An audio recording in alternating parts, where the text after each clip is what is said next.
Yeah, that's not bad. Yeah, Yeah, that's not bad. bad at all. Mm-mm. Yeah. All right. Well, I don't know who else is coming, but I guess we can go ahead and start. We're like 7 minutes in. So, Mhm. All right. DeAndre, if you want to take the reins. Oh, most definitely. Okay. This this I will need to share my screen because this is a PowerPoint presentation. Okay. Thank I, you. I want you all to know something before I get started. I'm not a college professor. Between the four of us, I'm probably the least educated person in this group. But a lot of these questions will feel as if you are in a college class or taking a college course. Just Uh-oh. brace yourself. Okay. Nevertheless, I'm about to go ahead. Oh, can I share the screen? It says you disable participant screen sharing. Oh, what do I do for that? You got me doing special stuff when I'm uh okay. Um where would I find that? Because it says more, but okay, maybe down here maybe. What do I want to let you do? Share the screen. Okay, let's see. Multiple participants share screen. Okay, maybe I'll do that. Did that change anything? Yes, it did. Okay, great.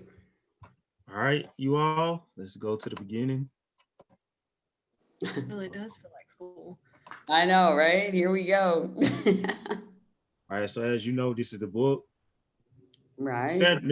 Miss Sandra, I know you're on the iPad, but can you see? I can. All right. And as you all know, this is what the chapter is about. These are some of the things that are laid out Okay. in the chapter. And we will probably, well, we're not going to come back to these questions, but it's just that if anyone didn't get a chance to read the entire chapter, because the chapter was probably about 50 pages long. Mm-hmm.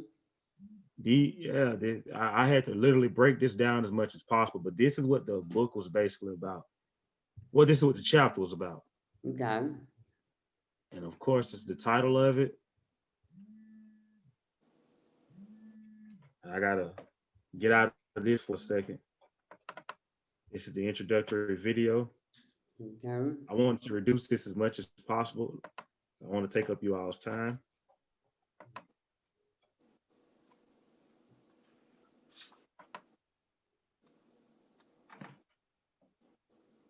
Incarceration in America because it is messed up. Now, crime is also messed up. Bad things happen to good people, and that's terrible, and something should be done about it. Well, we send people to prison to be punished and to prevent them from doing bad things again and to deter others from breaking the law. Punishment, corrections, and deterrence.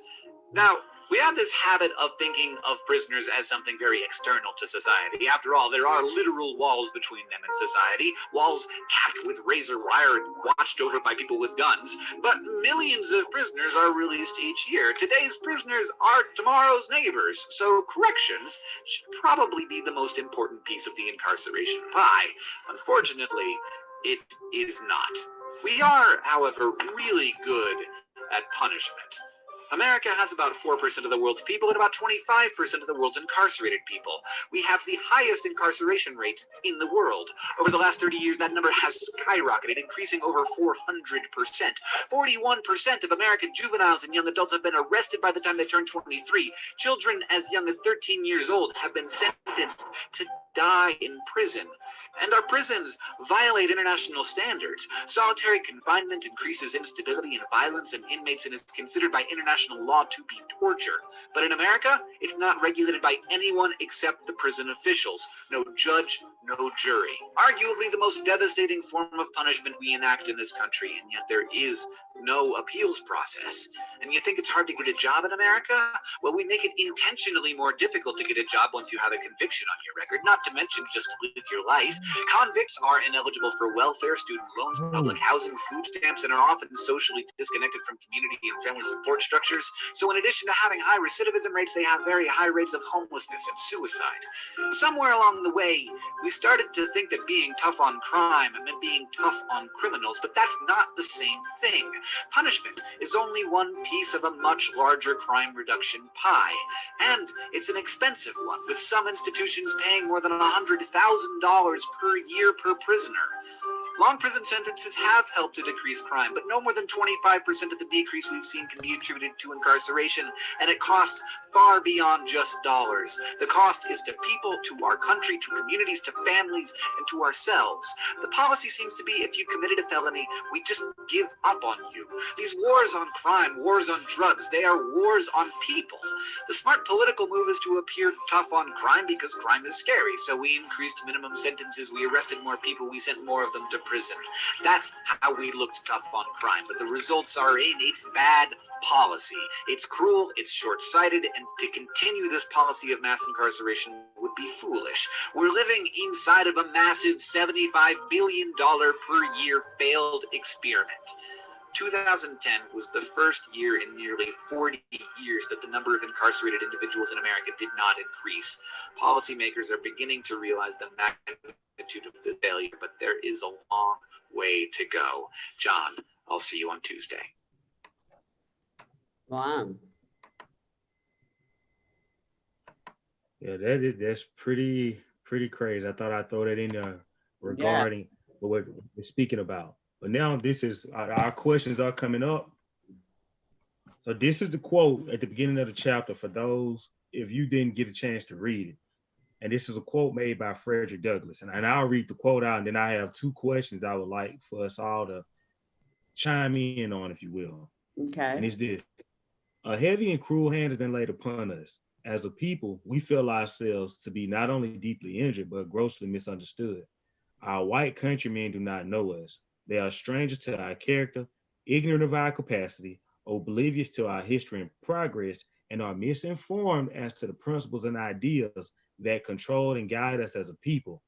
The great mass of American citizens estimate us as being characterless and hopeless people, purposeless people. And hence we hold up our heads, if at all, against the withering influence on a nation's scorn and contempt. This is a quote Frederick Douglass made as he was speaking to the National Colored Convention in Rochester, New York in 1853. And here are the questions. If you all can see. Okay. So here are the questions. Number one, what is the relevance? I got you all scooted over here. If I could readjust this real quick. All right. So here are the questions. Number one, what is the relevance between this quote and the perception that the mass of American citizens and residents have on people of color? Would anybody like to answer? I think it's still relevant today. I think maybe not on as massive scale as it was back then, but still too much. Okay. I think that it goes back to the example that the author gives us of when there was a study done and they asked people to imagine what a drug user looked like.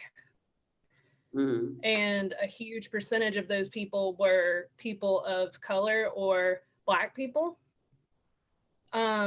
So I think that that's a great example that shows that even still, there is a huge stereotype and misrepresentation of Black people as criminals and drug users in our country.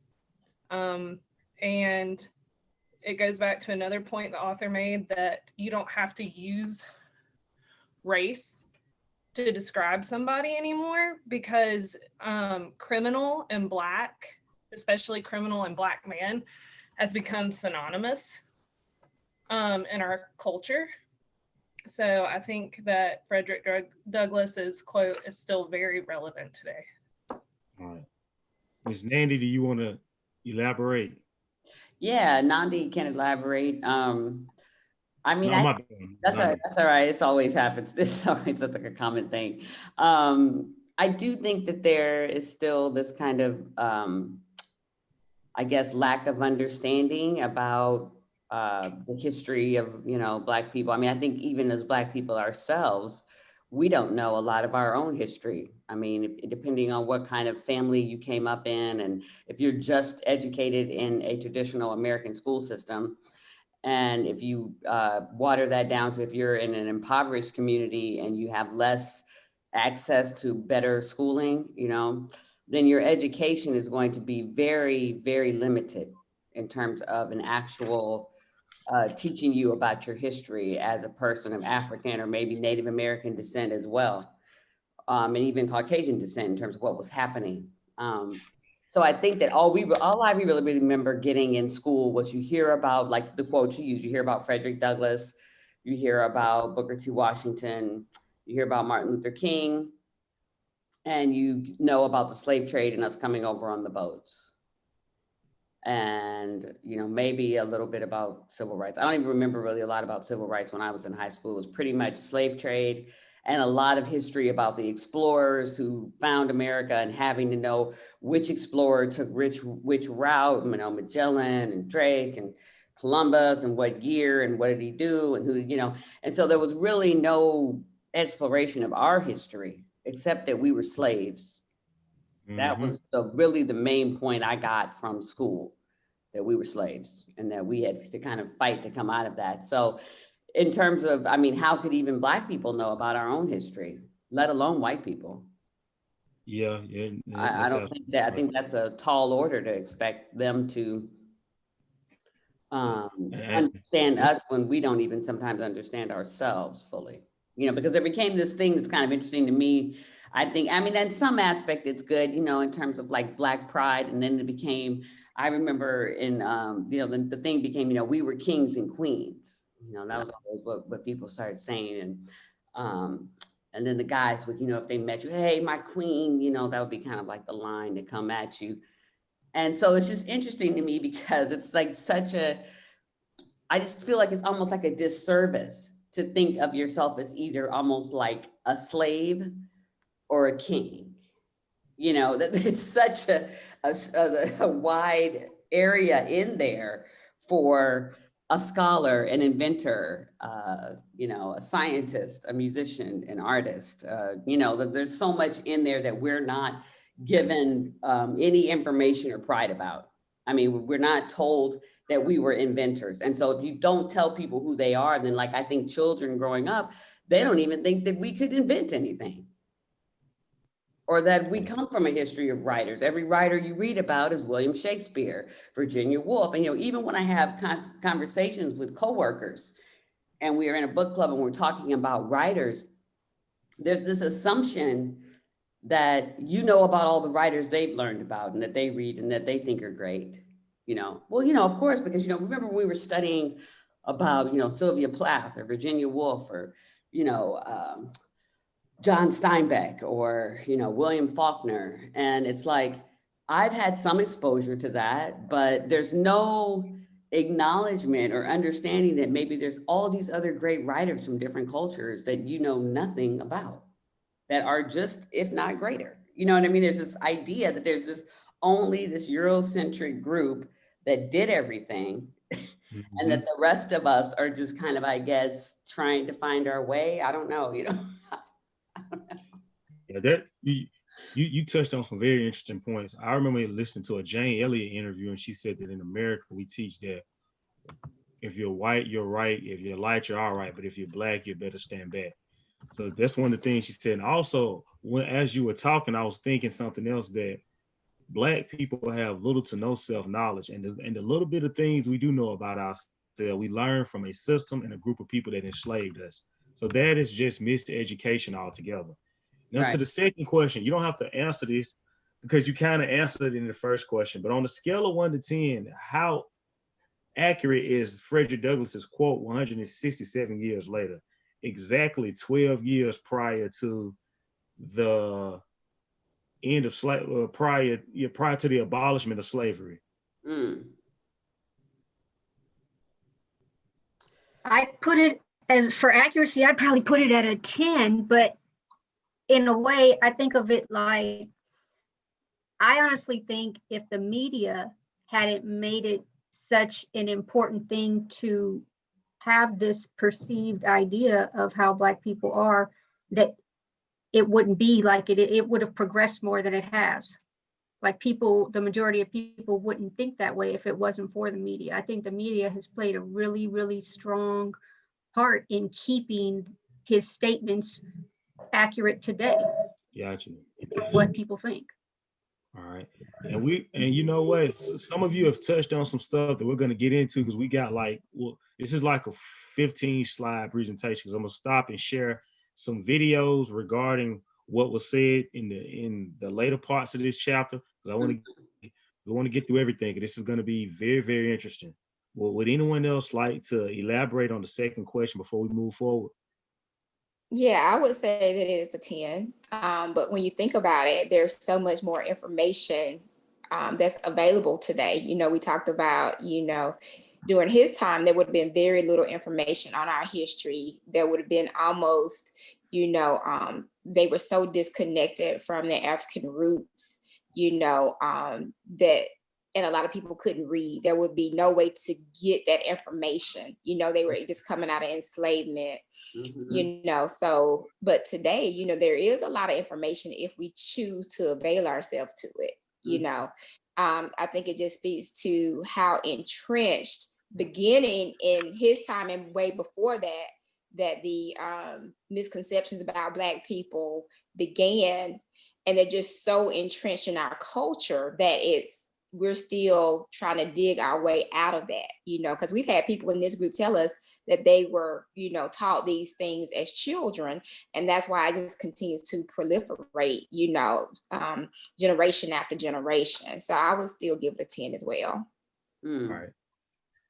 I would definitely rank it as a 10, and it's because of not only what you said, but more so what Miss Francesca said, because of the role that the media has historically and continuously played to this day in terms of how we're perceived, and even our own buying into that perception. And one of the things that Michelle Alexander mentions that we're going to get into is how we embrace, well, how historically we have made it, I don't know, we've taken it upon ourselves to embrace the stigma that has been historically placed upon us. Now let's get on with the next slides. Now we're into the now we're into the employee and housing discrimination. Can you all see? Yeah. Yeah. Because I'm trying to adjust seeing you all on the side so I can see the entire thing. And these are some of the things that were mentioned in terms of the employee, and well, in terms of the public housing discrimination, how housing discrimination against people branded as felons as well as suspected criminals is perfectly legal. Today, discrimination against people with criminal records and their families is routine among public and private landlords alike. Rather than racially restrictive covenants, we have restrictive lease agreements bearing the new undesirables. If I'm going too fast, please let me know. And I can tell you what page this is on if you want to know. And it talks about how, right here, the Anti-Drug Abuse Act of 1998 passed by Congress as a part of the war on drugs, called for the strict lease enforcement and eviction of public housing tenants.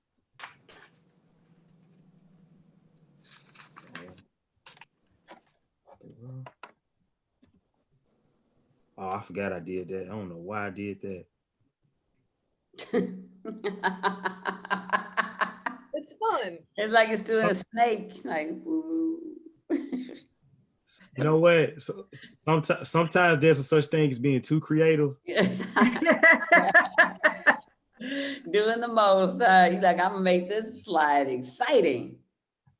All right.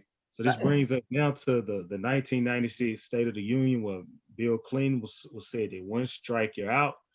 And the legislation would strengthen the eviction rules and strongly urge that people with drug convictions be automatically excluded from public housing based on their criminal records.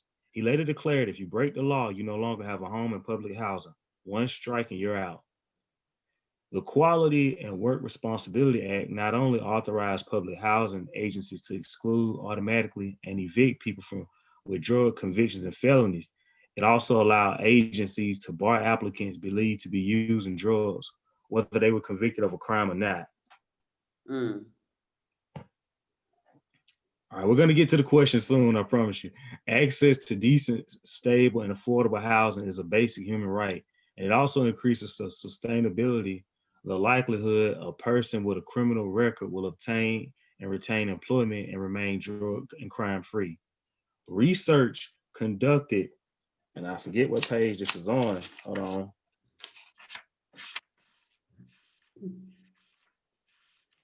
So many chapters in this book.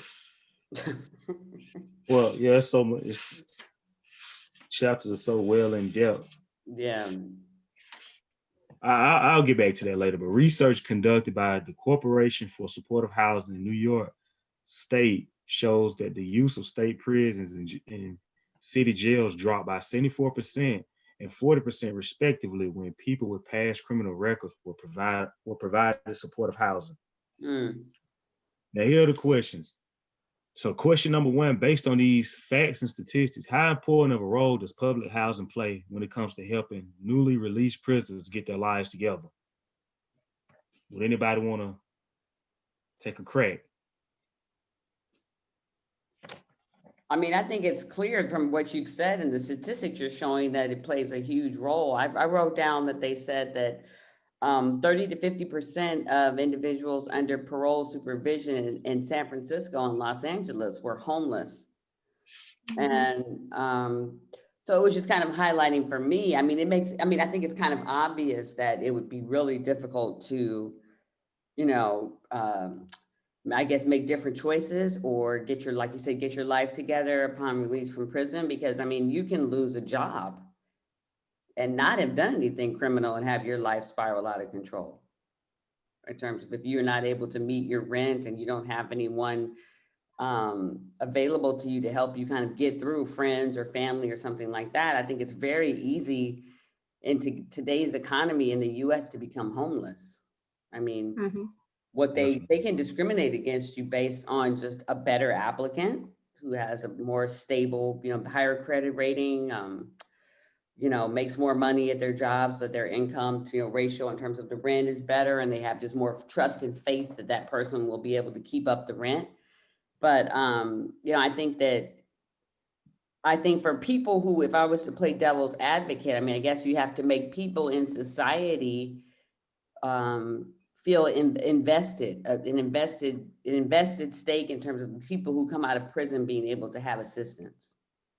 And that's what I think is probably, to me, what might be really problematic, because I don't think we see those people as part of ourselves or as part of our community. I mean, they talked a lot about in this chapter about the stigma going from being Black or, Jim Crow to being a criminal, and how once you're labeled a criminal, kind of all bets are off. Nobody really kind of has any sympathy for you to some extent. I think there's an idea, and I'm not saying it's not altogether not true that these people have made bad choices, or that some of these people are dangerous, or they might bring a certain element into the community if they go back to their old behavior. So I think it's really complicated in that sense. Would anyone else want to answer? Well, what was wild to me and what put it into perspective was that I think it said that something over 650,000 prisoners are released every year. And here's the thing, some of those are the class 4 felonies, which aren't even, they're not on the same level as like a truly violent crime. And people have to pay for the rest of their lives for something that they may have done, when they were 18 or 19 years old and didn't realize exactly what it was that they were doing. And some of these, these plea bargains, that got me. Yeah. Because they don't realize that what they're giving up is they're not just saying, oh, I'm guilty of a crime, I'm going to go to prison, or I'm going to go to jail for a month or 2 years, reduced sentence. It follows you for the rest of your life. And it's not just that it keeps them from having housing when they get out. They can't do anything. They lose all of their basic rights. And I think that when I saw that and I realized that people were losing very basic rights for things that honestly seem small, possession of drugs, possession of too much drug. You know, you can't really prove whether or not that person had intent to distribute, but based on the amount of drugs they had, you know, that's how it's decided, you know? And I actually think that it's incredibly harsh to lose all of your basic rights as a citizen for non-violent crime. Right. And I don't think I'd ever had it put in front of me the way that this book put it in front of me. Wow, you know what? That I was oblivious to a lot of this as well. Yeah, to a lot of this as well prior to reading this book. And I'm glad you mentioned about something about the human rights. There's a testimony of someone who went through that experience, and that's going to be one of our questions. Anyone else would like to answer question 1? Well, I was just going to say that, you know, according to like Maslow's hierarchy, you know, that just the basic things like getting food, getting shelter are just basics of life. So how can you ascend to anything else when you're so worried about where you're going to stay every day, where you're going to lay your head at night, you know, because then you almost strip someone down to like, you know, animalistic behaviors. And then you wonder why they're placed or forced into that role, because they have to just worry about everyday survival. You know, think about it's getting cold now, and you don't know where you're gonna lay your head. So when we put people in that situation and then we say, hey, you know, we want you to rise above it now, you're out, you know, and still try to punish you, I just think that that's so unfair, you know, and just so hard for people to overcome. All right. A lot of people, I think, in America don't realize all these things that, you know, they think a person gets out of prison. They don't even have any clue of all the obstacles that are going to be in their way from the very moment that they get out. Right. I mean, just basic where they're going to stay, because a lot of them, if their family is in public housing, they can't stay there because they're a felon.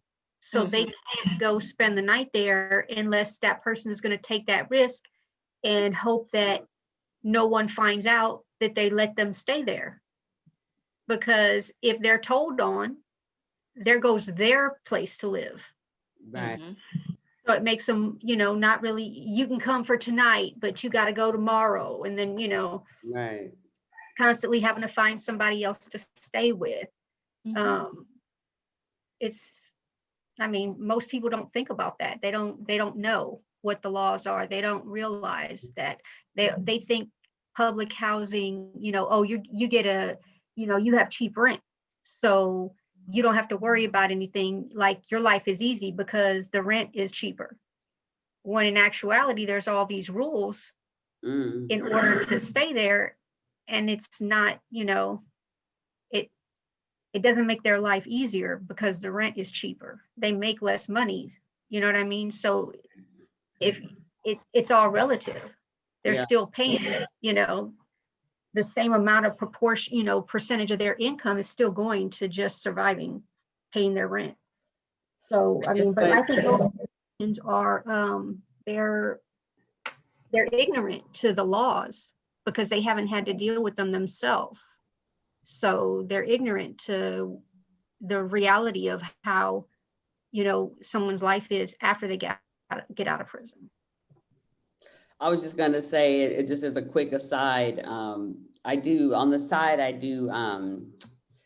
professional like transcription for a company for like different types of videos. So I never know what kind of thing I'm going to log or transcribe.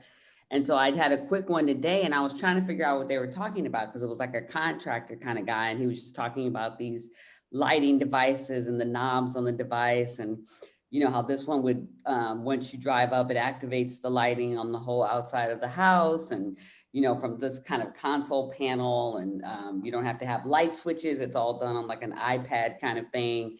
And so the guy was, the crew members, when they ended it, were saying, oh, wow, you know, I'd love to have something like this. And the guy goes, well, yeah, I mean, you can if you have like $100,000. And I was just like, oh my goodness. Like sometimes you just don't think about how much the wealth that people have, like to where you're like, okay, so this family, I don't know who they are, where they live or where this is going on, but someone just got $100,000 lighting system installed in their house so that when they come home or when it's sunset, the lights change. And when they have a party, they can set it up so that the lighting is different and all these different, and I mean, it's a cool thing, I guess, but you know what I mean? That kind of wealth disparity is just crazy sometimes until you like hear something and you go, wow, okay. So some people, like we talk about these people getting out of prison and wanting to have a bed and a place to sleep and just shelter for the night. You can imagine in states where they have like weather elements that are coming for them, New York, East Coast, Midwest, and then people who are installing $100,000 light systems. Gotcha. People don't think of a basic thing like when you're getting out of prison and you're on parole, you have to have an address that you're paroling to. And that address it definitely can't be public housing. You can't go on paper stating that that's your address. Even if you don't stay there, you're just using that as can't even use it as your mailing address, because that's going to put whoever's house that is, whoever's, apartment that's in public housing, that's going to put them in jeopardy of losing their place. So even just finding, can I use your address? Right. Even just that is a problem. Right. And how can you get employment if you don't have a regular address? Yeah, well, they will put you back in jail if you don't have an address. If they don't have a place, they can come and just pop up on you and see what's going on in that house. If you don't have that, chances are you're going to have a problem. And if you don't, that's one thing that can go put you back in jail for 6 months. That's a violation. If you were staying at one place and then now you can't stay there no more, so now you're staying someplace else, and you don't change your address immediately with your parole officer, that's a violation. That's 6 months. You're going back for 6 months. All right, you are. We're gonna go ahead and skip question 2 because I think that's something that we'll just go to question 3. Okay. And the question 3 is this: should public housing laws change regarding the residents of whom are convicted felons? If so, what laws should change specifically?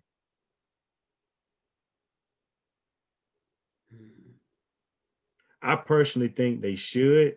And the laws that should change are those that especially if you got arrested for something that's misdemeanor, like possession of marijuana, that's not a violent crime at all. Right. You ain't doing any harm to anyone or anything. Right. I think those laws should change regarding convicted felons, because if those laws don't change, and what we're doing is just putting them in this cycle where it's going to continue to repeat itself. And that's how a lot of people become repeat offenders. Not that they've done something wrong, but because they are, as you say, as Ms. Francesca said, and as it says in the book, within a certain time period, if you're on parole and if your parolee is checking in with you, you don't have a certain address, then that could potentially be a parole violation. Not potentially, but becomes a parole violation. And as a result of that, you're sent back to jail. So I think that law should be changed.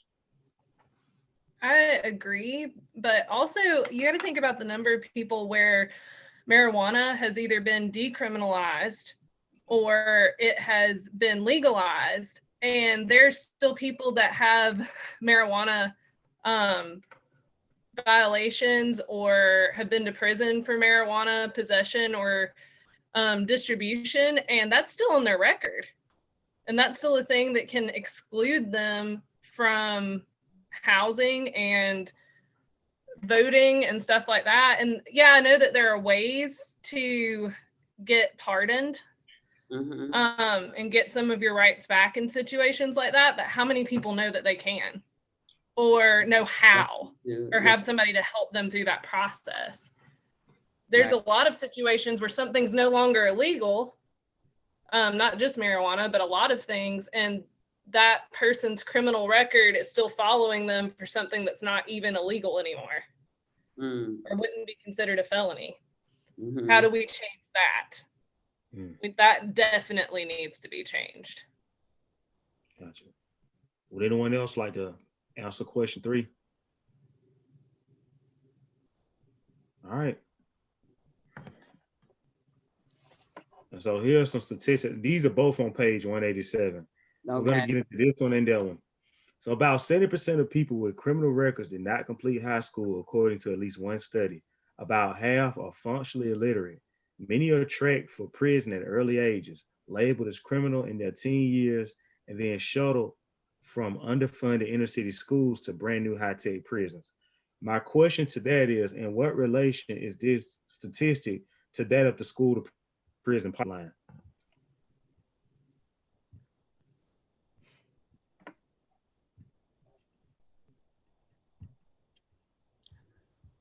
Can you all see that? Yes. Mhm. Well, it's like the expectation is set up, like they said, because I always heard that they kind of look at statistics from children's education as early as the third grade to determine, how many prisons will be needed in the future. So if we're already looking at our children in that light, in that vein, and saying, hey, we know these kids are already failing educationally, instead of focusing on ways of putting money into, ways that we could help those kids and bring them up, we're already looking at how can we look at, they're going to be criminals. So we're already looking at how can we institutionalize them. So, I mean, that's something that's profoundly wrong with the system then. We're not looking at prevention, but just, okay, we're already stigmatizing this group of kids, and they're going to wind up here. If that's your prevalent thought, then that's what happens, right? Because that you're already tracking them for that. And these kids know it too. They know it. I've seen it over and over in classrooms where a kid looks at me when they're in the 5th grade and says, well, it don't matter anyway. Exactly. I'm going to end up wherever I end up because you already think I'm bad, or such and such already thinks I'm bad. My mom and daddy already told me I'm bad. Right. And they do that. They know that they're being labeled very early on. So I think that your reference to it being tracked as early as 3rd grade is very, very accurate, because these kids already know when they've been labeled as bad. And they'll even tell you, I'm gonna end up in jail anyway. Wow. Right. They do. I mean, Right. a 10-year-old child will tell you that. I was looking at an interview with Michelle Obama, and she was talking about her book. And I think that was even this morning. And, she said that, she lived in a time in Chicago in the 70s during the time of white flight when, a lot of white people started moving out of the, city and started fleeing into the suburbs. And she used, for example, a picture of her like kindergarten class. And then by the time she was like in 4th, 5th, 6th grade, and it went from being a mixed, kind of, classroom with, Black and white kids to all Black in just a few years. And she was saying how even in elementary school, she could feel, the effect that their leaving those areas had, because then she also knew that she was not, or their system, educational system was not as invested in. And she says what we just said, that you kids know when they're not being invested in. They know when they're being undervalued. Right. And so if they know that and they feel that, just like they said, we're not hiding that from them, then what's the expectation? I honestly think that the whole No Child Left Behind thing should be included in here, because that, I mean, I never understood it. It came out, I was a lot younger then. I don't know what it was supposed to do, but what I have seen it do is, I mean, there's a little boy that I help from time to time. He's in the 6th grade. He reads at a 2nd or 3rd grade level, not because he isn't smart, but because, he didn't have that stable life to, or parents that could help him with his homework, or, even a bedtime, or, just he didn't have any structure in the home and didn't have help. And he just keeps getting passed to the next grade, to the next grade, to the next grade. And to me, that is setting them up for eventually just not going to school no more, because they don't understand the work. They can't do the work independently if they can't read what the directions are. Right. And, you know, the No Child Left Behind thing to me seems like it should be included in this prison, you know, school to prison pipeline thing, because I feel like it's a big factor. They need to change that. I mean, Yeah. Yeah. if you at least need to help the kids that need the help. I mean, I don't even get it. I don't even understand what it was supposed to do and why it was considered a good idea. I'm sure it was sold differently. I just don't remember what that was. Mm-hmm. Because it couldn't be sold as to the reality of what it really is, which is kids getting past each grade, and then you get to high school and you're flunking grades and you don't find out till, you know, you can go every day to school and you don't realize that you're not going to graduate because you don't have the units or whatever that you need in order to be able to graduate. So, you know, I think that should be included in that school to prison pipeline. It's a horrible thing they started, you know, I mean. Well, it led to high stakes testing, and it led to an emphasis on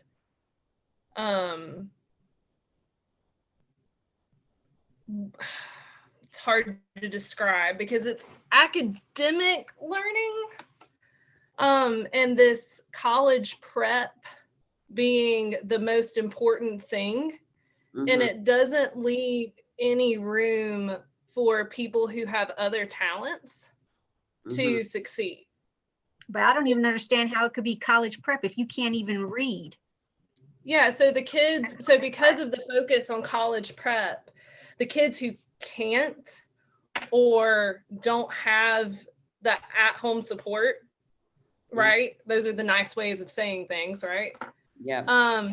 They don't get focused on, and they don't get help because they're trying to push all the other kids through. And I don't know if you guys have ever seen the Georgia Milestones testing, but it is wildly, wildly inappropriate to test, especially elementary school children. It does absolutely nothing. It measures them, it measures their ability based on skills that a college student has. And it has no place. And it labels children at a very, very early age as capable or not capable. And as soon as they're labeled, the system, it's usually not the teacher, the system makes it impossible to put them in a position for success. It's right. So I agree. It's crazy, and it certainly goes into this category. Yeah, I think one of the things too, one of the best quotes in here was also by Frederick Douglass, and it says, "Men are so constituted that they derive their conviction of their own possibilities largely from the estimate formed of them by others. If nothing is expected of a people, that people will find it difficult to contradict their expectation." Yeah. I just thought that was so profound. Yeah, I think so too. I mean, that's so Right, true. no. Even with your parents, or, you know, you guys are talking about the polite way of saying kids being left behind. It's like if a kid can't read, clearly there's parent issues at home. You know, no one's reading, Right. nobody's checking on them, nobody's helping them. I mean, they don't have the story at night with mom or dad. They're not, because that's where you start picking all of that up. And it's like, if there's no expectation within your own home, and the society is ready for you to put your pants back and to fail and become a criminal. I mean, they said in DC, 3 out of 4 Black men can expect to spend time behind bars in their lives. 3 out of 4? That's so high, you know, that's so high. And I think that for young kids, when they, you know, when you're around young kids, they usually have such a hope and a happiness about them. You know, that it makes me feel so sad in a way, because I feel like that is just stamped out you know, for a lot of children of color, not even just Black, you know, in terms of Right. hope and the expectation of what they can achieve and what they see as what's in front of them, you know, because, you know, you can have parents who kind of stamp out your dreams in small ways, like, oh, sweetie, you're not smart enough to be a doctor, or you're not beautiful enough to be a model, or you're, you know what I mean? Your parents can maybe kind of limit you in some ways, even with the best intentions. But when you have completely absentee parents, or parents that are in prison, or a mom or a parent that's has a drug addiction, or being raised by a grandparent who doesn't have the energy or the wherewithal to really raise you, it's Then just the like a school recipe. system perpetuates that you can't be anything because of that. Right. Take a bad test and get labeled as an underachiever. You know, that just, now you're getting put in the class with the kids who don't pay attention. I mean, I remember being in junior high and high school, and there was a whole segment of the school population I never saw. I never had class with. And it's that targeting. Yeah. They get put in the lower level class, and the expectation is that these students don't want to learn, or they're not capable of learning. And then the class B reflects that. Like you're saying, you start to reflect that attitude, like, oh, well, why should I pay attention? I'm just gonna have some fun in here. Right. And I think, like you said, Nanda, it's a whole socioeconomic thing, because it goes across the board. Like you said, even just kids that come from homes where, you know, they don't have exposure, and they may be, you know, Caucasian kids. But if they get labeled, and at an early age, they too get put outside of the system. You know, they too, you know, can advance and take those. Because I was the same way. You know, I took those classes for college prep, and I really felt segregated from a lot of my peers, you know, at the time that I was in school, you know, regardless of color. So I just think that the whole system needs to be revamped, you know, and like you said, recognize that not everyone fits into one category of just, you know, like you said, the strong academics, but recognize other talents that kids have and develop those, because those are just as important as, you know, sometimes, you know, just the traditional reading, writing, you know, just those, you know, or, you know, excelling in science or something. We need kids that are well-rounded and good at a lot of different things. Right. And the society, I feel like, used to be more open to trade jobs, or people being able to make a living, not having to be a professor or an engineer or a doctor or a computer programmer. And so with the absence of those kinds of jobs, I just feel like that's where also you see the criminality increase, because a young guy feels like, well, I don't really have any options. I'm probably not going to graduate unless I go to a continuation school. In the end, it's like it's all building this huge mound of just negativity in a way, because the school is, if your school isn't even exciting, if you don't have a teacher, you know, I've had teachers in the environments I've been in that were just like, wow, you are an amazing teacher. And then I've had some where I'm like, I don't know what this is, but clearly you shouldn't be teaching. You know what I mean? And Why are you here? Yeah, those teachers. and that really does make a difference. You know, it really does make a difference when you look at, you know, by the time I got to high school, I was going through some other stuff in my life. And so I didn't really care that I didn't have the academics that I probably should have cared about, right? I wanted to be at Oakland High because of my friends and that kind of thing. But academically, no. You know, they had me in some of the college prep classes there, and even that wasn't really all bad. You know what I mean? I could skate by and just kind of, you know, not really try. And there's schools out there where kids are really getting excited about learning, and they're doing really, you know, I went back to work on a documentary project in this town I lived in Decorah, Iowa, maybe more than, I mean, I was there when I was 10 to 13, I think. And I went back as a grad school student in my 20s. And they had like a futuristic, $1 million futuristics lab in the middle school in this small northeastern town in Iowa, where the kids were going in there to just see what they could come up with. I mean, when you have people investing in you like that and saying, we want to see what you can do. What's your creativity? What can you do? Your mind just goes, you know, it's fun. What can I do? Instead, there's no limits. There's no limits. There's no limits. Instead of going in there and the kids are yelling. I watched this old video from Oakland High, and it was, you know, excuse my language, but it was so ghetto that I was Yeah. like, this is just crazy. Yeah. You can just see the Yeah. polarization of the attitudes of the students and the Right. people. And you know that it's a reflection of the environment they're in, of their social and economic class, of whatever their parents are doing or not doing, or the example that are being set at home, you know, and it's just all of those things have to be addressed in order for this prison situation to get under control. All right, we're gonna go ahead and skip that other question because I wanted to get to Miss Clinton Drake's testimony on pages 199 to 200. If you didn't get a chance to read this, and Monique, how are you? We see that you're in the meeting. If you can unmute yourself. I'm fine. How is everyone? Better than amazing.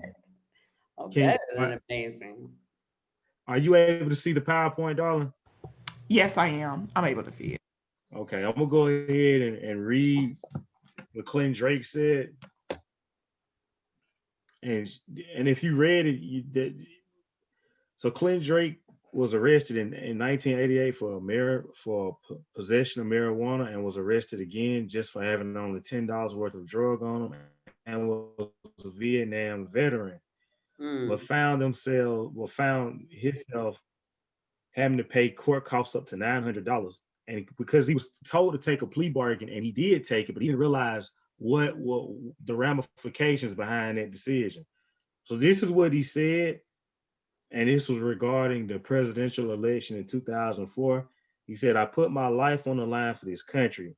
To me, not voting is not right. It led to a lot of frustration, a lot of anger. My son's in Iraq, in the army, just like I was. My oldest son, he fought in the Persian Gulf conflict. He was in the Marines. This, my baby's son over there right now. But I'm not able to vote. They say I owe $900 in fines. To me, that's a poll tax. You've got to pay to vote. It's restitution, they say. I came off parole on October 13, 1999, but I'm still not allowed to vote.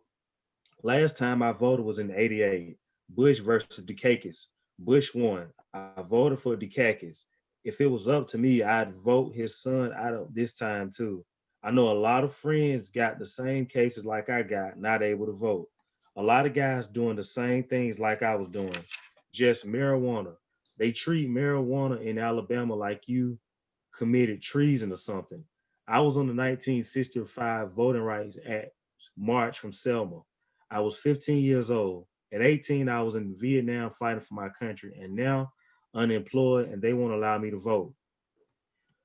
My question regarding that, and for those of you that heard me, is what are your thoughts on Clinton Drake's testimony? Oh, snap, hold on.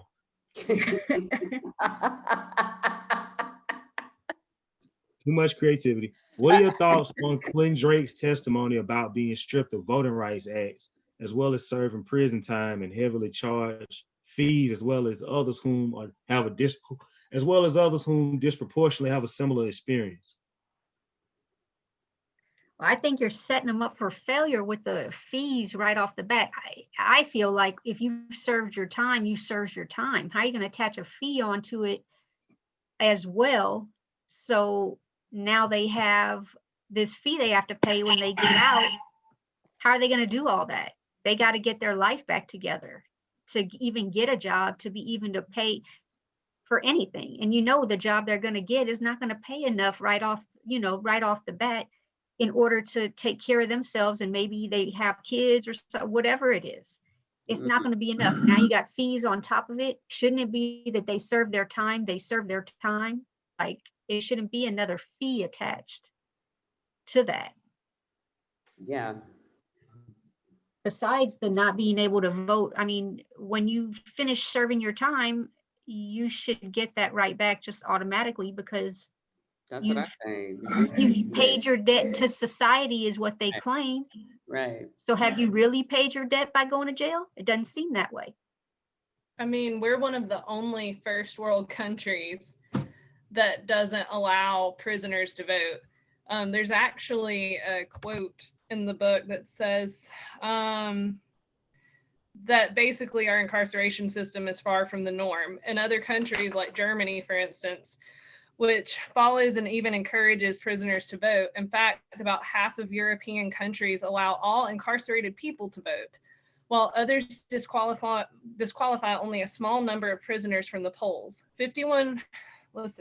Prisoners vote either in their correctional facilities or by some version of absentee ballot in their own previous residence. Almost all of the countries that place some restrictions on voting in prison are in Eastern Europe, part of the former communist bloc. I thought that was very interesting and very relevant to our current political situation, is that anytime you fight for people's rights and equality, people want to label you as a socialist or a communist. But in reality, our prison system and its stance on voting actually lines up more with former communist countries. So I just thought that was a little bit interesting and something that, I will probably use in future conversations with people.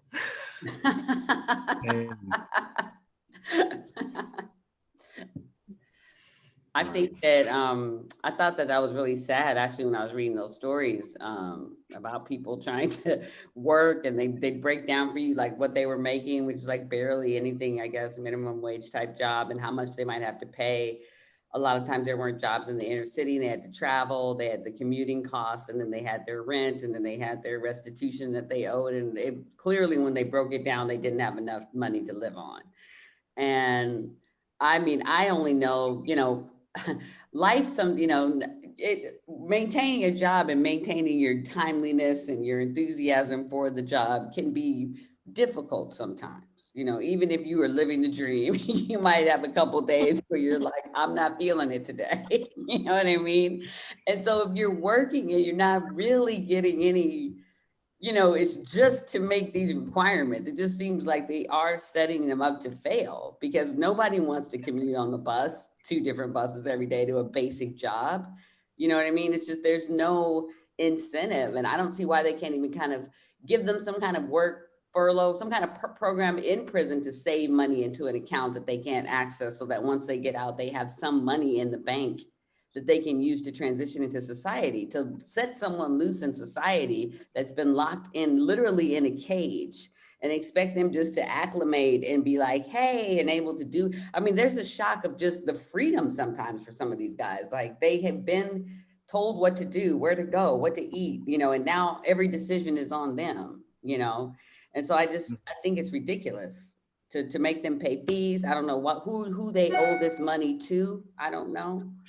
And that's a really good question. And to just kind of set and how these restrictions, how they said, the percentage that they make them pay, and if they're late, of course we know society, the late fee.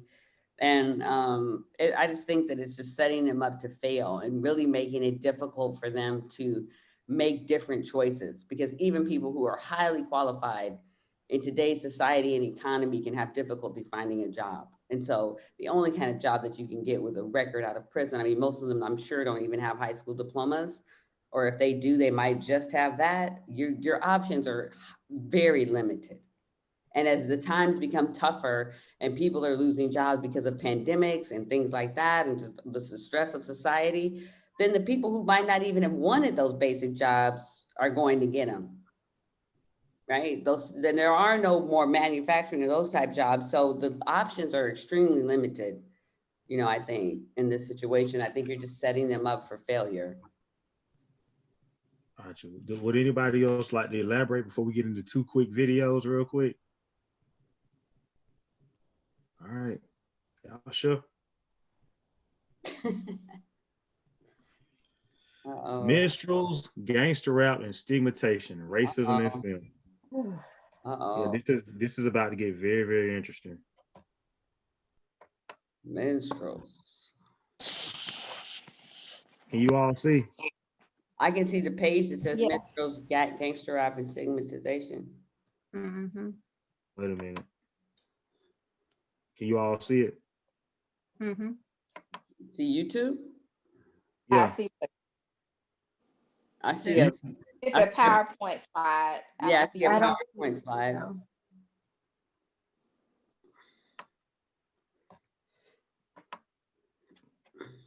I forgot that quick. So what There we about go. now? Okay, now I see. Yeah. We see it.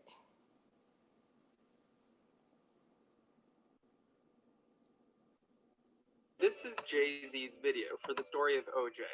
The first time you see it, the animation is pretty disturbing. Can it be pulled down some? Yeah, There we go. There we go. This is Jay-Z's video for the story of OJ. The first time you see it, the animation is pretty disturbing. Can y'all hear it? Yeah. Yeah. The video is satirizing racist images that have permeated popular cartoons. The characters look like blackface minstrels, for a reason. Minstrel shows fundamentally shape the history and language of animation. He rubbed and rubbed the knuckles, brought him down to the nut, yeah. From the white gloves, to the huge eyes and mouths, to the violent explosions, our cartoons are chock full of imagery rooted in racist minstrelsy. Live minstrel shows began in early 19th century America. Don't you forget those old N-men there. Oh, those comical N-men. White people in blackface makeup pretended to be caricatures of black slaves and freedmen. How would you like to go to work for me? Yeah, ma'am. How much you gonna pay me, I hope? By the 1840s, the minstrel show had become America's most popular art form and lasted into the early 20th century, through the early years of animation. Amen, brother. Minstrel shows provided animators with stock characters and themes that would have been very familiar to their audiences. Because of this, many early cartoon characters weren't just like minstrels. They were minstrels, with black bodies and faces with big white lips and eyes. And they aped the classic minstrel show, with big opening musical numbers and slapstick send-ups of well-known plays and stories. By the 1930s, live minstrel shows were on their way out, and their expression in cartoons became more self-conscious. Mickey Mouse had to literally black up to perform a minstrel send-up of Uncle Tom's Cabin. Long after the classic minstrel show faded from view, its vestiges remained in animation, even today. Take, for example, the white gloves worn by so many cartoon characters. That was an essential part of the minstrel costume, likely taken from the formal wear of slaves. And now, Nintendo portrays the white glove as a god of the cartoon universe, the ironically named Master Hand.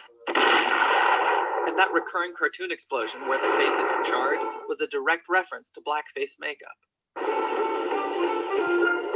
Also, that's a bar of Swanee River playing in the background, a traditional minstrel song. Underlying this explosion gag is another, more profound dynamic with roots in minstrelsy: repetitive, brutal violence with no consequences.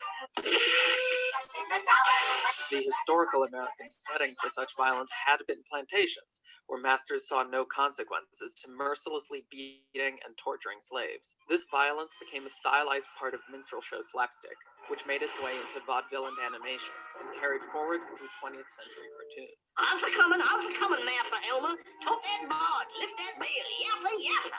Which brings us back to Jay-Z and those cartoon figures in the story of OJ. The song and the animation remind us that no matter how far the depiction of black people has come, history is very much with us. Still nigga. Still nigga.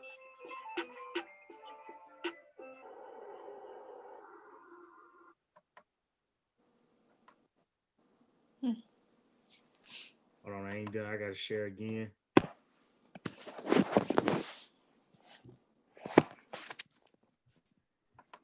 A different video. Hold on, because I got something else to show you all.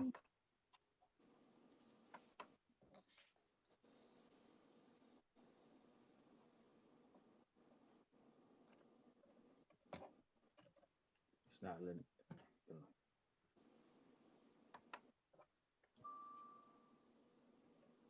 There we go.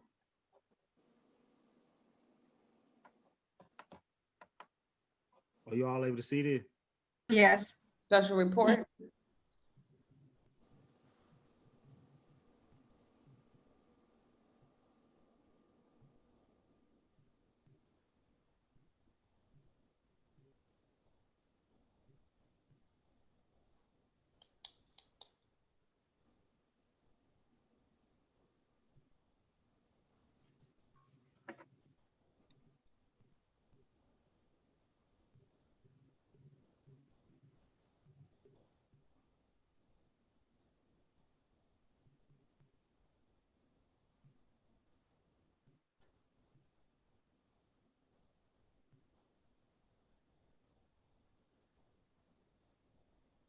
Judy Muller with a West Coast update. Our American agenda tonight, because of fear.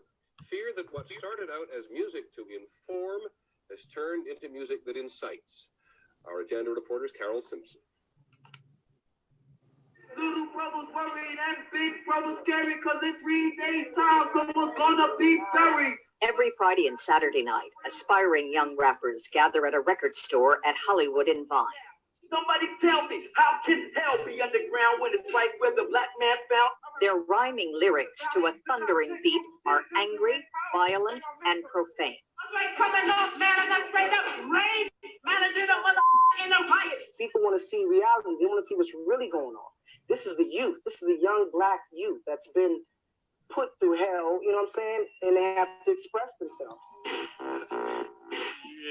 Among these young men's heroes are so-called gangster rappers who have recently been arrested and charged with crimes. Wow, wow, wow, yippee-yo, yippee-yo. Among them, 22-year-old Snoop Doggy Dogg, who will be arraigned later this week on murder charges. And 22-year-old Tupac Shakur, who was charged first with shooting 2 off-duty police officers and then with the sexual assault of a young woman. We should condemn all rappers because a few of our brothers got in trouble. And I have to remind America that all of these incidents with the rappers are just allegations. No one's been convicted yet. This is the latest issue of Billboard magazine, and if you look in the category of hot rap singles, and there are 50 of them, many of the titles suggest violence, sex, drug use, and profanity. In fact, I can't even say some of the names of the songs on television. Rap is essentially a black art form, but it's a gold mine for white recording companies, which artists say encourage the hardcore lyrics because they sell. And surprisingly, 70% of rap music is bought by white young people. This is Wu-Tang Clan. This is a new Snoop Dogg. Obviously, that's real popular. I think it's a way of rebelling against what they've grown up with. And it's something that's a little dangerous without getting too close to the reality of it.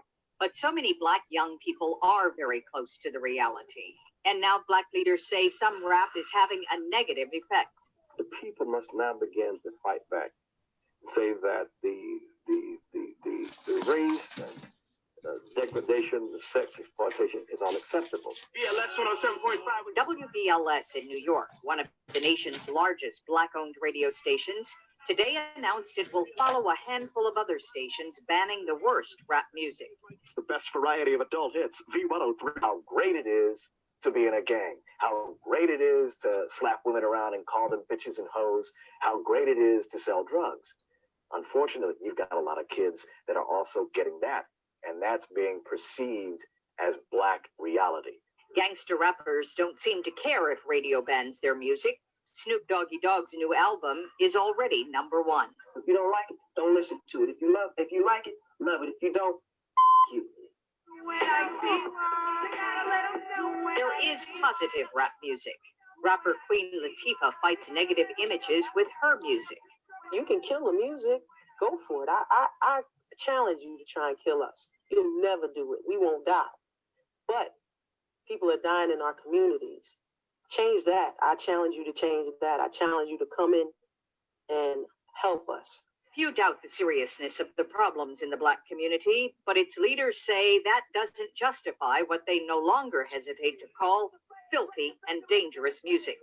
And they say it's time to clean it up. This is Carol Simpson for the American Agenda. And that's our report on World News Tonight.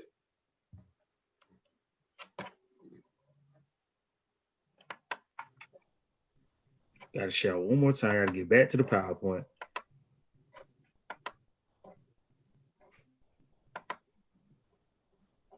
All right, can you all see? Yes, I can. All right, hold on.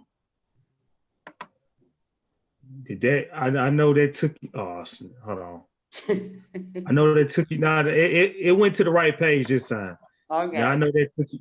I know some of those videos, especially that second one, took you all back in time. Some of you probably remember that when gangster rap at its height was a very huge issue in America.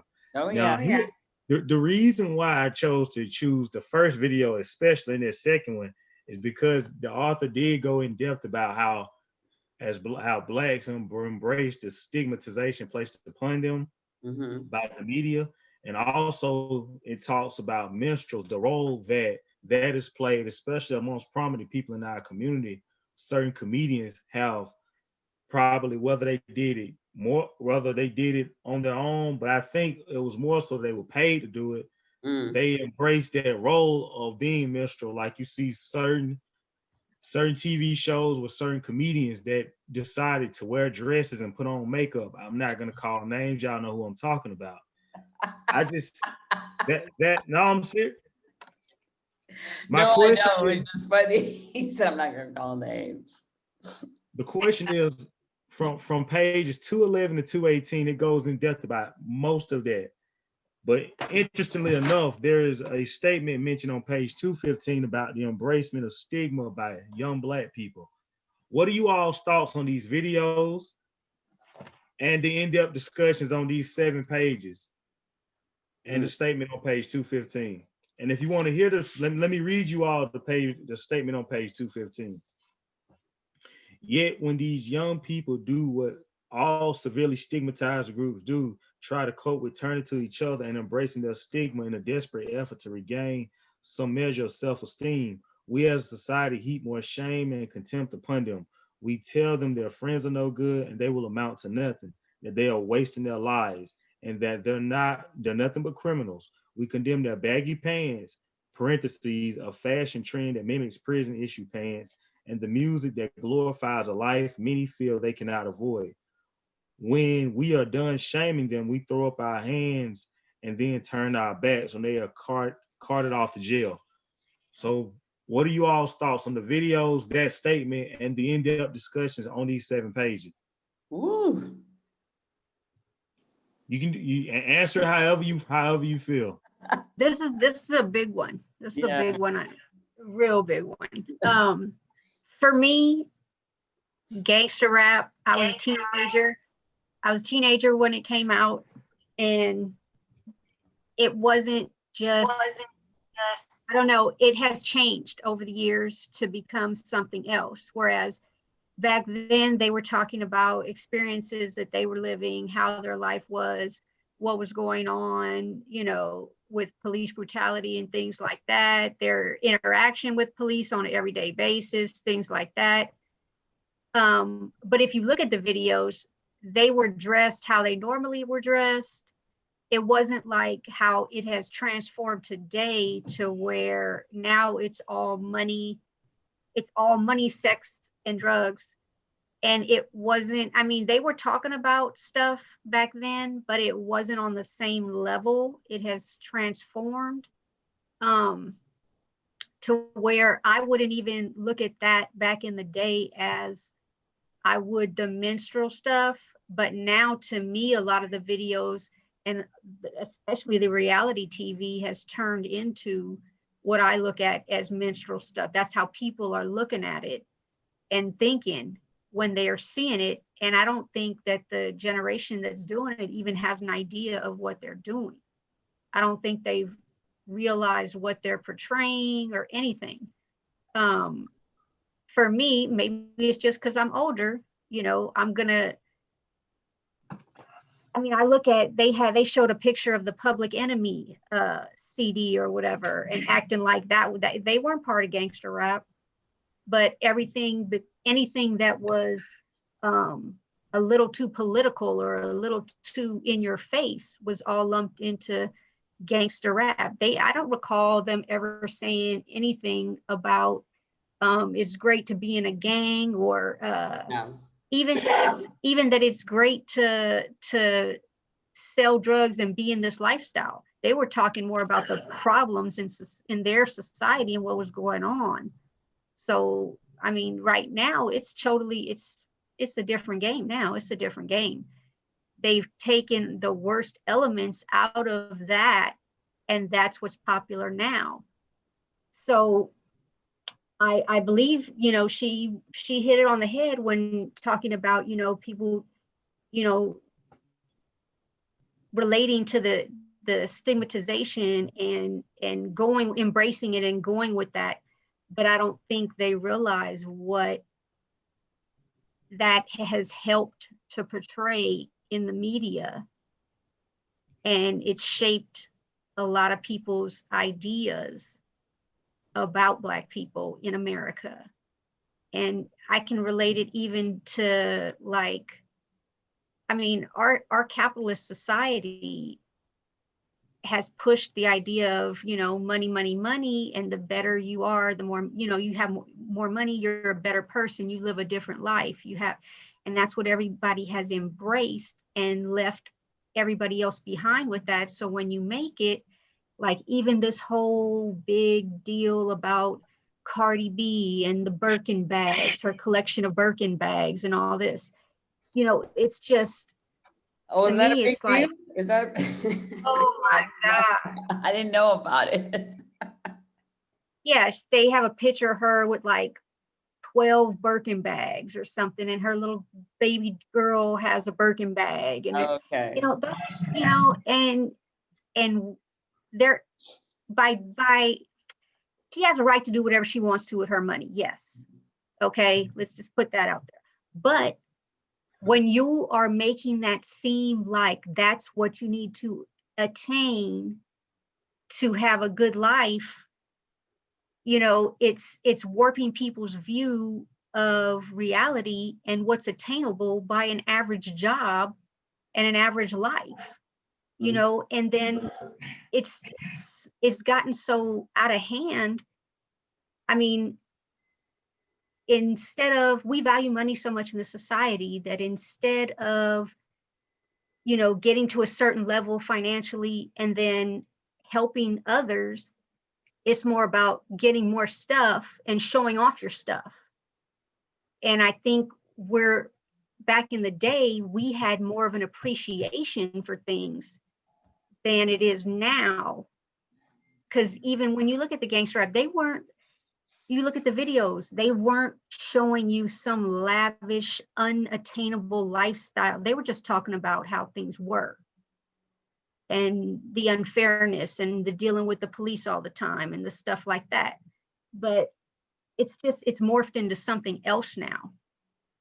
And I doubt that people are even aware, even the ones that are, you know, I doubt that she's even aware, like say Cardi B, that how she's being portrayed in the media and how it's looked at from the outside, not just within her community, and how she's helping to portray a certain stereotype, but she doesn't realize it herself. But for me, I'm thinking of, okay, if I had enough money to pay $10,000, $12,000 for a purse, and you've got like 12 of them, I could have changed somebody's life with that. With one bag, I could have changed somebody's life. But we don't think about stuff like that in our society. It's all about what you can attain on your own, and that's it. Well, I think there are people that think about that. I think that my theory is that they choose these people to give this money to because it's going to be temporary. If she's spending all that money on Birkin bags and her fan base is watching her do that, then if one of them gets put on, they'll also waste all their money on some silliness. Right, because that's what they think is important. I just feel like this could really be a whole nother book. Yeah. You know, when we're talking about this, you know, I feel like, you know, we only have a few minutes left, but like, to me, this is a whole nother conversation. Like I said, probably worthy of its own book and in-depth discussion. I think also it takes advantage of a youth culture. You know, just like when you show that video, Mr. Deandre, about, you know, like the gangster rap in the 90s, well, some of the people in that video have changed. I mean, you look at Snoop and he's doing a show with Martha Stewart now cooking, you know, like, so it's like, you know, you know, you saw me as just this one person. I think he even had murder charges back in the day. And now he's just done a whole 180 and now he's cooking and he's Uncle Snoop and, you know, it's a whole different thing. So when you look at a Cardi B, she's young. So yeah, she's more, you know, easily influenced. And like you said, kind of She's got the lights on her, so she's buying the Birkin bags and all the things that were previously unattainable for her, now putting it out for other people. But in 20 years, she will be a totally different person, hopefully. Right. And it'll be about something else. Or you have T.I. saying now, he's been a part of that whole thing too. He's saying now to African Americans, stop chasing these things and buy land. So it happens. But then you guys talk about the whole system behind it of executives that are mostly, like you said, Caucasian executives that are putting these images out there. Then you have when they said 70% of the consumers are not even African American, but are other. They're Caucasians that are constantly gobbling up these images, thinking that that's the totality of who we are. So that's why I said this is just, to me, is just huge and probably worthy of its own book conversation, Right. And in depth, exploration of that topic. It's just huge. And even Jay-Z, think about it. Jay-Z was around, during that time in the 90s. And now here he was, the one, and that video was released a few years ago, talking about the menstrual images, things that he probably didn't consider back when he was young. But now he's more mature. He's talking about investing in the community, and political, making political statements, buying art, land. And so people change over time, but it's definitely a culture that feeds on youth, and doesn't show the totality of who anyone is. Well, what was shot, I had already known, because I grew up a hip hop head, of course, so I already knew about the controversy behind gangster rap. What I did not know was the controversy behind blackface and the minstrels. And I when I was looking at this, I was so angry at Looney Tunes. I love Looney Tunes. Right. Now I can never watch it again. Can't look at the same way. I can never watch it again. It's tainted. And I remember watching those reruns when I was young and not knowing that. And now looking at it like, I can't ever watch that again. Right. I can never watch that.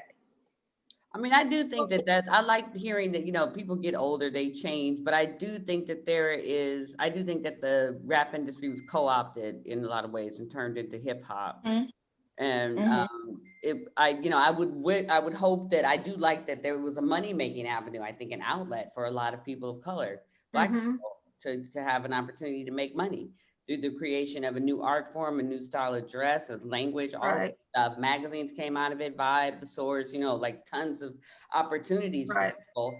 But I do think that there is a bit, I don't know if it's as much in with white artists, because I don't know, but I do think that there is a bit of too much of a consumerism kind of thing, and also a plastic appearance that makes the youth feel like in order to be beautiful, they need to get this done or get that done or get that done and have this certain kind of look. And, when you're young, you're right, you're a little bit more carefree about money and showing your money and having fun with your money.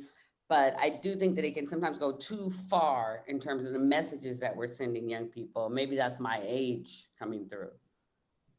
Well, I think the media, behind it all, it's like their evil hands guiding things in a certain direction. And like I said, I believe that they took whatever negative things that they could from the rap era when it first came out, and pushed that. I'd say, they pushed that because that's the most shocking things or whatever in their mind are going to be what's going to be selling. Right. And so they pushed it in a certain direction. They hijacked it and pushed it in a certain direction. And the artists of today don't even realize that they've been pushed in that direction. I think that just like, how you were saying you don't know about in, white artists and stuff, but with the women, they push the sex, Right. You got to be skinny, you got to be pretty, you got to, be very sexy, you got to be sexual. All your videos have to be about this. Some new song that just came out by Ariana Grande, everybody's talking about how sad it is that, this is direction that she's gone. And it's just, that's it. That's they're going to be molded. All the artists are going to be molded into going a certain way. Right. And, it really does impact people's perceptions of things they don't know about. You know what I mean? If that's their avenue and that's their outlet and that's how they see Black people, or, you know, whatever, that's what they're gonna go with.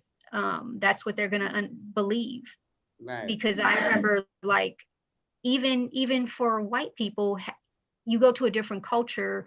Me going to visit my family in Sicily when I was a teenager and having interaction with other teenagers there, and especially boys, their idea of American women is the movies that they see on TV. So they're thinking we're all because back then it was popular to have these teen party movies, where all the girls are loose, and, you know, so this is their perception of American teenage women.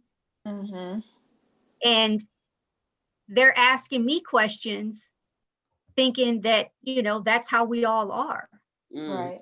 And I'm over there getting offended because I've never been to these wild parties. You know what I mean? That wasn't I didn't grow up. They have no clue who they're talking to because I have no connection to any of that. Right. I don't have any connection to these wild drinking parties where everybody's having sex and running around half naked.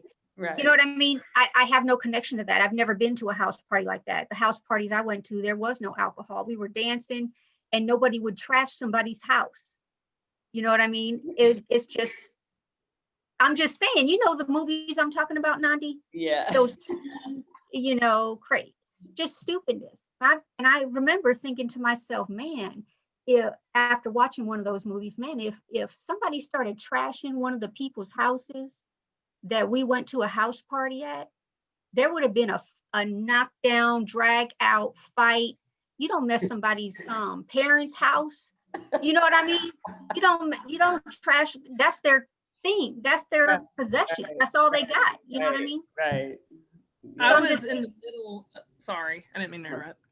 No, I was just saying the connection is people from other cultures, regardless of what skin color you are, if they don't have any connections to that other ethnic group and don't know anything, don't have any friendships or anything like that to where they would have experiences, they get everything from the media. And the media has done a horrible job of portraying everything, right? Especially Black people. Catherine, if you can go ahead and make your statement, we're gonna. Yeah. I was going to say that I was in the middle of the Amazon jungle. There was one TV, and I got catcalled by men because I guess this was 2006, so I would have been 16 years old. And I got catcalled by grown men who only English that they knew was, "Hey, honey, how's it going? Ooh, so hot, so sexy." And I mean, really, like, American women, not just white American women, but all American women are portrayed as very oversexed. Yeah.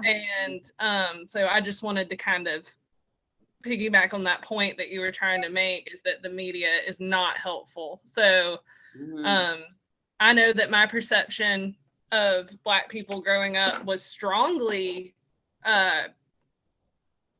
influenced by media, because I just didn't know that there were different aspects to the culture, because I wasn't overly exposed. I mean, I did go to Griffin High. I have a Black uncle, but you don't talk about certain things.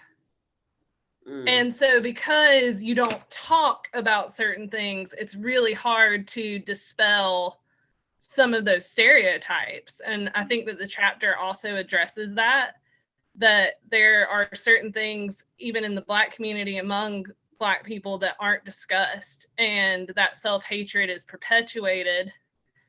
And that's one of the things that's why the impact of that negative stigmatizing is so prevalent. Yeah. I don't want to interrupt, but we are kind of moving over into our time up. So I don't know. We're about to wrap it up. Okay. All right, so there are two last paragraphs. There's an encouraging word at the very end, and here it is. As a society, our decisions to heap shame and contempt upon those who struggle and fail in the system designed to keep them locked up and locked out says far more about ourselves than it does about them. There is another path. Rather than shaming and condemning an already deeply stigmatized group, we collectively can embrace them, not necessarily their behavior, but them, their humanness. As the saying goes, you gotta hate the criminal. This is not a mere platitude, it is a prescription for liberation. If we had actually learned to show love, care, compassion, and concern across racial lines during the civil rights movement rather than go colorblind, mass incarceration would not exist today. And the end. So, what do you all? And I'm gonna go ahead and stop sharing. If anyone wants this PowerPoint, please, I'll be more than gladly to email to you. What are your thoughts on that? Number one, and number two, who wants to facilitate chapter 5? Nice.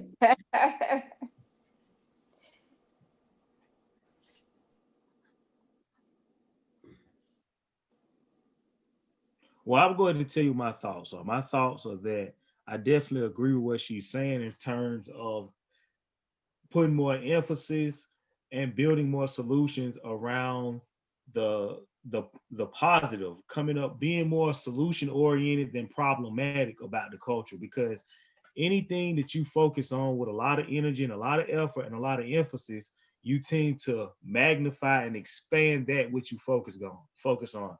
Have any of you ever heard of the quote, where focus goes, energy flows? And I Yes. feel like the system, Mhm. this is something very systemic.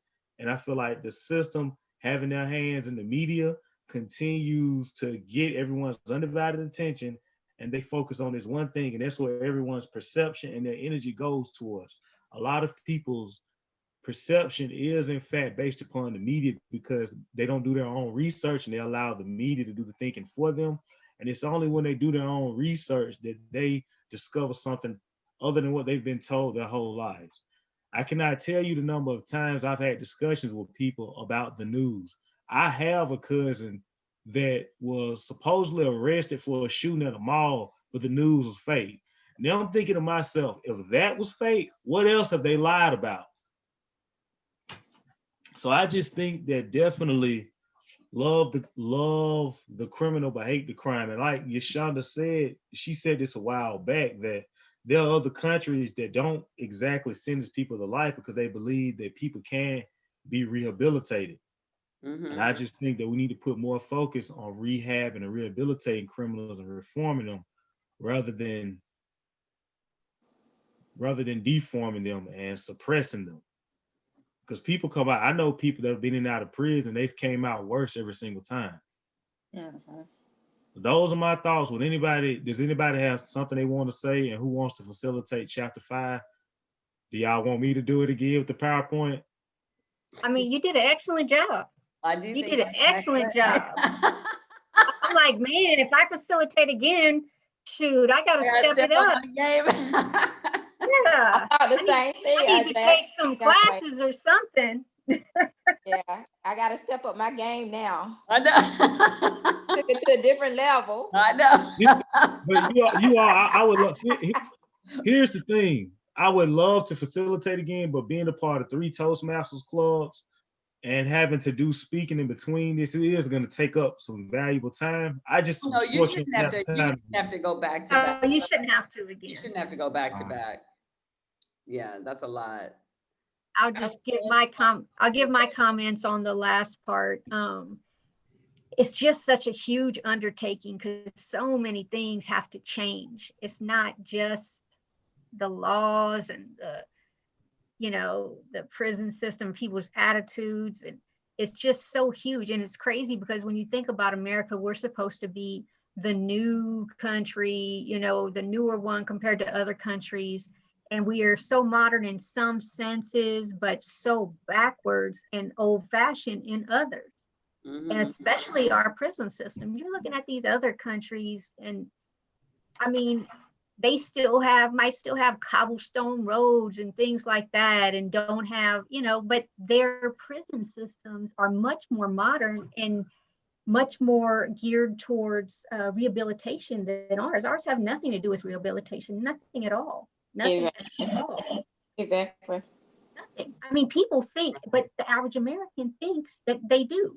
The average American has no clue what a real prison system is like. The average American has no clue how they keep people racially segregated in prison and reinforce that racial hatred in prison. You got to associate with your own kind and things like that. Average Americans don't even know that. They don't even know that. If we're supposed to be getting these people ready for life on the outside, why would you be putting them in a situation where it's not mirroring life on the outside? You know what I mean? It's mirroring the worst of life on the outside. And, there's no rehabilitation. And that's, besides the laws, that whole thing part has to change. And I think it's possible, but it's going to take some kind of movement amongst people who are younger than 70 years old and not white to do it. Because I'm tired of them. I'm tired of them. The whole hierarchy we have in this country it's got to go. It's got to go because it's ruining us. We're getting worse and worse and worse. We're not getting better. We're not moving forward. You know what I mean? I think a lot of people thought we were somewhere else. And then, this whole administration has shown us it hasn't breeded anything new. It's just brought it to the light. It's horrible. I don't know how we're going to do it. And I want to be positive. I want to feel like it could happen. But so many more people have to get together and make the laws, change the laws and get involved more in, and, who knows how to do that, get involved more in how our prison system is run and get involved in helping, prisoners when they first get out and showing them the way and giving them, different options and showing them what they can do. It's just everybody who cares has to get involved. And it's a little harder than just talking about, and because, you have to have those people that are going to start the process and show people the way, because everybody wants to do something, but they don't know how to get involved and how to make a change. So yeah, we've got to get rid of all these old people that are in places of power and making these decisions, because that's not the future. They are the past, and they need to go retire somewhere and, live out their life the way they want to, and let people who are more focused on the future start leading the way. Nice. All right. So who's going to do it?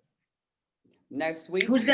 Next week, not start the movement. That's much bigger thing, Gonna do chapter 5. I mean, in a way, we're starting the movement with the book club. You know what I mean? Yeah, I think so. I mean, eventually it has to have more direction. I wasn't gonna volunteer, but I was gonna, because I think I'm willing to if nobody else wants to do it. It kind of forces me to be more on my game. But I was gonna say, when we talk about the media, one positive thing that I did want to say is I think a lot of times there's a lot of good documentary media that's done that highlights issues or people or celebrates accomplishments that we don't take advantage of watching. We talk about the media as a, since I work in the media, as a negative force, I think, and sadly, a lot of times it's only found in the documentary world that you get some more of these positive stories. There's Dawn Porter, the Black woman who directed the John Lewis Good Trouble. And there's Sasha Jenkins, who did Burn Motherfucking Burn, about the LA police brutality and everything going on in the 2017 documentary. And I think he recently did one on Wu-Tang. And there's the old classics like Eyes on the Prize series. It talks all about the civil rights movement. That was part of the curriculum at Oakland High in my English class. We had to watch Eyes on the Prize. Oh, nice. I remember talking to your dad about that, and he was like, I can't believe you're watching that. And I was like, well, they're making me. But I was interested. Haven't watched stuff like that, or even there's good ones on Right. Baldwin or Nina Simone's story, you know. So I think it's good to promote sometimes watching these films and supporting Black filmmakers and directors that are trying to get out these stories that it's hard to get out to the mainstream public. Okay, let's go the sitcom route. All right, back in the day, regardless of how you feel about Bill Cosby, he had a good show that showed a different side of Black life. When I used to watch the Cosby Show, my whole family watched it. When we used to watch it, I would think of your family, Nandi. I would think of your dad, because that is the image that was portrayed: a successful Black man with a family who was cared about his family and was trying to show his family the right way, regardless of how you feel about him as an individual. Right. But the other one that was it directed or produced by Debbie Allen? A different you know, where Jada Pinkett was on. Different world, yeah. I mean, positive sitcoms. We don't have that anymore. We don't have that. Do we have that? I mean, Blackish is okay, but that's it. No, I'm just saying. I watch it. No, I understand what you're saying. But that's it. Everything else is reality TV, the love and hip hop and people fighting and she said, and you know, all that. Just a lot of them. Many of those the reruns, of course, are still around, but for the most part, because a lot of people have saw it already, the reality TV shows is what's more I'm not going to say more popular. People have a natural tendency to gravitate more towards what's negative than positive. And I think viewers have paid attention to that. And because they've paid attention to that and they see that because ratings equate to revenue, which equals sales at the end of the day. And it's like, and because we live in a capitalist economy, they're going to keep, that's why this issue remains as it is. Yeah. Well, you all, I'm gonna go ahead because I'm out of time. Yeah. Let me know who decides who facilitate, but thank y'all very much. All right. Does anybody want to volunteer, or are we gonna leave it? I thought you were doing it, Nandi. You kind of put yourself there. I can do chapter 5 because that means I'm free for a while. Okay, I can do chapter 5. Okay. All right. I'll do chapter 5. Thank you guys for your time and for your participation and for your thoughts and your passion and your love for people. And I hope you guys all have a great week. My week's already started. We start work on Sunday, so. Okay. Thank you. Bye-bye. Thank you so much, Deandre, too. I thought you did an excellent job. All right. Yeah, really. He set the bar way up there now. Way up there. On my PowerPoint game. Bye. Bye-bye.